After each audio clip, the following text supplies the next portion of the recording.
ইরানকে বাঁচিয়ে রাখতে হবে। ভালো লাগুক খারাপ লাগুক, এই কথাটা ভারতবর্ষের মানুষকে বুঝতে হবে। ইরান যদি সিরিয়া বা ইরাকের মতন হয়ে যায় তাহলে কিন্তু সম্মুখ বিপদ ভারতের জন্য।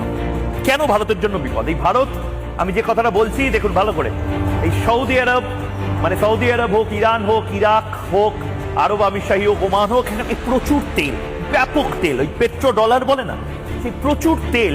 এবং এই তেলটা সাধারণভাবে আসে হচ্ছে এই যে নির্দিষ্টভাবে হরমুজ প্রণালী, সেই হরমুজ প্রণালী দিয়ে, অর্থাৎ ঠিক এই জায়গাটা।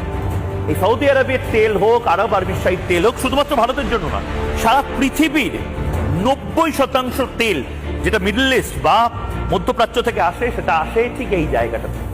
এটা একদম 35 কিলোমিটারের একটা ছোট্ট জায়গা, যে 35 কিলোমিটারের জায়গা দিয়ে জাহাজগুলো পাস করে। এবার ইরান এই জায়গাটা নিজেদের দখলে রয়েছে, কিন্তু ইরান এই জায়গাটা আটকে দিয়েছে, এখানে নিজেদের জাহাজ ঢুকিয়ে দিয়ে বলেছে কোনো জাহাজ মুভ করবে না।